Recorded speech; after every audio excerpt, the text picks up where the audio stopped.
أعوذ بالله من الشيطان الرجيم. إن الله يأمر بالعدل والإحسان وإيتاء ذي القربى وينهى عن الفحشاء والمنكر والبغي يعظكم لعلكم تذكرون. وأوفوا بعهد الله إذا عاهدتم ولا تنقضوا الأيمان بعد توكيدها وقد جعلتم الله عليكم كفيلا إن الله يعلم ما تفعلون. ولا تكونوا كالتي نقضت غزلها من بعد قوة أنكاثا تتخذون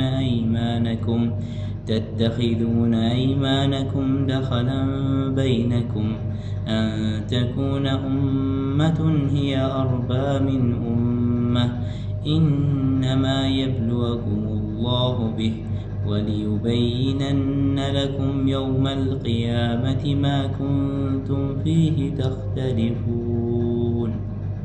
ولو شاء الله لجعلكم أمة واحدة ولكن يضل من يشاء ويهدي من يشاء ولتسألن عما كنتم تعملون.